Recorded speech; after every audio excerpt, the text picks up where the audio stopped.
ಇನ್ನು ಕುಂದಾನಗರಿ ಬೆಳಗಾವಿಯಲ್ಲಿ ಲೋಕಸಭೆ ಚುನಾವಣೆ ಟಿಕೆಟ್ ಫೈಟ್ ಗರಿಗೆದರ್ತಾ ಇದೆ.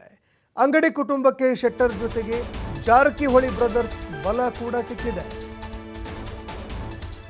ಇನ್ನು ಮಂಗಲ ಅಂಗಡಿ ಅವರ ಕುಟುಂಬಕ್ಕೆ ಶೆಟ್ಟರ್ ಅವರ ಜೊತೆಗೆ ಜಾರಕಿಹೊಳಿ ಬ್ರದರ್ಸ್ ಬಲ ತುಂಬಿದ್ದಾರೆ. ಅಂಗಡಿ ಕುಟುಂಬದ ಪರವಾಗಿ ಜಾರಕಿಹೊಳಿ ಬ್ರದರ್ಸ್ ಒಲವನ್ನ ಹೊಂದಿದ್ದಾರೆ. ಇನ್ನು ಮಾಜಿ ಸಚಿವ ರಮೇಶ್ ಜಾರಕಿಹೊಳಿ, ಬಾಲಚಂದ್ರ ಜಾರಕಿಹೊಳಿ ಮಂಗಲ ಅಂಗಡಿಯವರಿಗೆ ಟಿಕೆಟ್ ನೀಡಬೇಕು, ಎಲ್ಲ ಅವರ ಕುಟುಂಬದಲ್ಲಿ ಯಾರಿಗಾದರೂ ಒಬ್ಬರಿಗೆ ಟಿಕೆಟ್ ಕೊಡಬೇಕು ಅಂತ ಬೆಂಬಲ ಸೂಚಿಸಿದ್ದಾರೆ. ಬಿಜೆಪಿ ಆಕಾಂಕ್ಷಿಗಳಿಗೆ ಶಾಕ್ ಕೊಡೋದಕ್ಕೆ ರಮೇಶ್ ಜಾರಕಿಹೊಳಿ ಏನಾದರೂ ಮುಂದಾದ್ರ ಅನ್ನುವಂತಹ ಪ್ರಶ್ನೆ ಎದುರಾಗ್ತಿದೆ.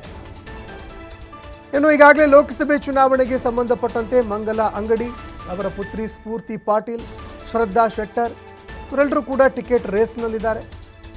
ಅಂಗಡಿಯವರ ಜೊತೆಗೆ ಇನ್ನೂ 8 ಜನ ಟಿಕೆಟ್ ಆಕಾಂಕ್ಷಿಗಳು ಕೂಡ ರೇಸ್ನಲ್ಲಿದ್ದಾರೆ.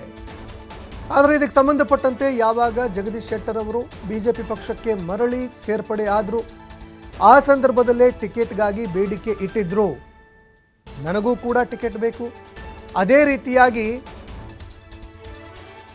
ಮಂಗಲ ಅಂಗಡಿಯವರ ಕುಟುಂಬಕ್ಕೂ ಕೂಡ ಟಿಕೆಟ್ ನೀಡಬೇಕು ಅನ್ನುವಂತಹ ಬೇಡಿಕೆ ಇಟ್ಟಿದ್ರು ಅನ್ನುವಂತಹ ಮಾತುಗಳು ಕೇಳಿಬರ್ತಾ ಇದೆ. ಇನ್ನು ಅದೇ ರೀತಿಯಾಗಿ ಇದೀಗ 8 ಜನ ಟಿಕೆಟ್ ಆಕಾಂಕ್ಷಿಗಳ ರೇಸ್ನಲ್ಲಿ ಮಂಗಲ ಅಂಗಡಿ ಹಾಗೂ ಅವರ ಪುತ್ರಿಯರಿಗೆ ಇದೀಗ ಜಾರಕಿಹೊಳಿ ಬ್ರದರ್ಸ್ ಬೆಂಬಲ ಕೂಡ ಸಿಗ್ತಾ ಇದೆ. ಈಗಾಗಲೇ ಇದಕ್ಕೆ ಸಂಬಂಧಪಟ್ಟಂತೆ ಜಗದೀಶ್ ಶೆಟ್ಟರ್ ಅವರು ಬೆಂಬಲ ಸೂಚಿಸಿದ್ರು. ಮತ್ತೊಂದೆಡೆಯಲ್ಲಿ ಇದರಿಂದ ಪಕ್ಷಕ್ಕೆ ಆನೆ ಬಲ ಬಂದಂತಾಗಿದೆ ಅಂತ ಮಂಗಲ ಅಂಗಡಿಯವರು ಕೂಡ ಹೇಳಿದರು. ಇದೀಗ ಜಾರಕಿಹೊಳಿ ಬ್ರದರ್ಸ್ ಕೂಡ ಬೆಂಬಲ ಸೂಚಿಸಿದ್ದಾರೆ ಅಂತ ಹೇಳಲಾಗ್ತಾ ಇದೆ.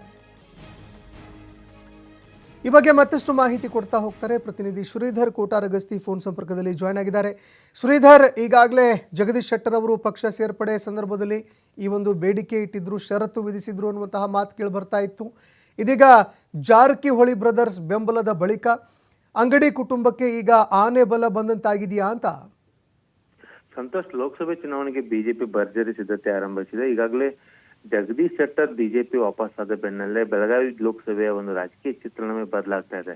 ಯಾಕಂದ್ರೆ ಜಗದೀಶ್ ಶೆಟ್ಟರ್ ಬರೋಕ್ಕಿಂತ ಮುಂಚಿತವಾಗಿ ಬಿಜೆಪಿಯಲ್ಲಿ ಒಂದು ಬಹಳ ಜೋರಾಗಿ ಚರ್ಚೆ ನಡೀತಾ ಇತ್ತು. ಅದು ಅಂಗಡಿ ಕುಟುಂಬಕ್ಕೆ ಈ ಬಾರಿ ಟಿಕೆಟ್ ಸಿಗೋದಿಲ್ಲ, ಹೀಗಾಗಿ ಹಾಲಿ ಅಥವಾ ಮಾಜಿ ಇರ್ತಕ್ಕಂಥ ಯಾರೋ ನಾಯಕರಿಗೆ ಟಿಕೆಟ್ ಕೊಡಬಹುದು ಅಥವಾ ಹೊಸ ಮುಖಗಳಿಗೆ ಟಿಕೆಟ್ ಕೊಡಬಹುದು ಅನ್ನೋಂಥ ನಿಟ್ಟಿನಲ್ಲಿ ಒಂದು ಚರ್ಚೆಗಳು ನಡೀತಾ ಇದ್ವು. ಆ ನಿಟ್ಟಿನಲ್ಲಿ 8 ಜನ ಆಕಾಂಕ್ಷಿಗಳು ಟಿಕೆಟ್ ರೇಸ್ನಲ್ಲಿದ್ರು. ಈಗಾಗಲೇ ಏನಂದ್ರೆ ಈಗ ಜಗದೀಶ್ ಶೆಟ್ಟರ್ ಬಿಜೆಪಿ ವಾಪಸ್ ಆದ ಬೆನ್ನಲ್ಲೇ ಒಂದ್ ಕಡೆ ಶೆಟ್ಟರ್ ಕುಟುಂಬಕ್ಕೆ ಒಂದು ಬಲ ಬಂದಿತ್ತು.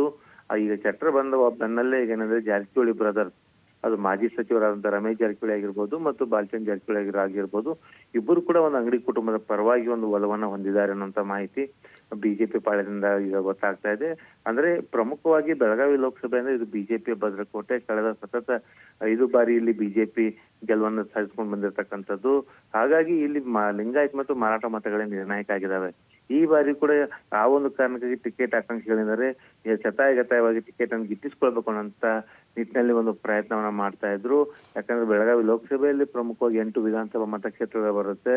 ಹೀಗಾಗಿ ಒಂದು ತಂದೆ ಆದಂತ ರಾಜಕೀಯ ಲೆಕ್ಕಾಚಾರಗಳನ್ನ ಒಂದು ಬಿಜೆಪಿಯ ಏನು ನಾಯಕರಾದರೆ ಅವರು ರೂಪಿಸಿಕೊಂಡಿದ್ರು.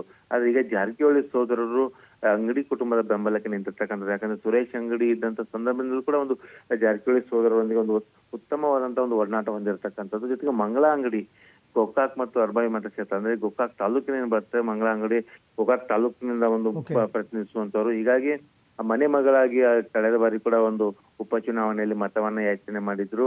ಆ ಒಂದು ಕಾರಣಕ್ಕಾಗಿ ಈಗ ಅಂಗಡಿ ಕುಟುಂಬಕ್ಕೆ ಬಲ ಬಂದಿದೆ. ಈಗ ಪ್ರಮುಖವಾಗಿ ಅಂಗಡಿ ಕುಟುಂಬದಲ್ಲಿ ಯಾರಿಗೆ ಟಿಕೆಟ್ ಸಿಗುತ್ತೆ ಅನ್ನುವಂಥದ್ದು ಒಂದು ಚರ್ಚೆ ನಡೀತಾ ಇದೆ. ಯಾಕಂದ್ರೆ ಜಗದೀಶ್ ಶೆಟ್ಟರ್ ಬಿಜೆಪಿ ಸೇರುವಂತ ಸಂದರ್ಭದಲ್ಲೇ ಒಂದು ಶೆಟ್ಟರ್ ಕುಟುಂಬ ಮತ್ತು ಅಂಗಡಿ ಕುಟುಂಬಕ್ಕೆ ಟಿಕೆಟ್ ಕೊಡ್ಲೇಬೇಕು ಅನ್ನೋ ಒಂದು ಬೇಡಿಕೆಯನ್ನು ಇಟ್ಟಿದ್ದಾರೆ ಅನ್ನೋ ಮಾಹಿತಿ ಇರ್ತಕ್ಕಂಥದ್ದು. ಮಂಗಲ ಅಂಗಡಿ ಆಗಿರ್ಬೋದು ಅಥವಾ ಹಿರಿಯ ಪುತ್ರ ಅಂತ ಸ್ಫೂರ್ತಿ ಪಾಟೀಲ್ ಆಗಿರ್ಬೋದು ಮತ್ತು ಶ್ರದ್ಧಾ ಶೆಟ್ಟರ್, ಈ ಮೂವರಲ್ಲಿ ಯಾರಿಗಾದ್ರೂ ಒಬ್ರು ಟಿಕೆಟ್ ಸಿಗುತ್ತೆ. ಆದ್ರೆ ಅಂಗಡಿ ಕುಟುಂಬದವರಿಗೆ ಯಾರಿಗಾದ್ರೂ ಟಿಕೆಟ್ ಕೊಡಬೇಕು ಅನ್ನೋಂತ ಒಂದು ಡಿಮಾಂಡ್ ಅನ್ನು ಕೂಡ ಒಂದು ವರಿಷ್ಠರ ಮುಂದೆ ಜಾರಕಿಹೊಳಿ ಸೋದರರು ಇಲ್ಲಿದ್ದಾರೆ ಅನ್ನುವಂತ ಮಾಹಿತಿಗಳು ಕೂಡ ಬಿಜೆಪಿ ಮೂಲಗಳಿಂದ ಗೊತ್ತಾಗ್ತಾ ಇದೆ. ಸಂತೋಷ್, ಧನ್ಯವಾದಗಳು ಶ್ರೀಧರ್ ನಿಮ್ಮೆಲ್ಲ ಮಾಹಿತಿಗೆ.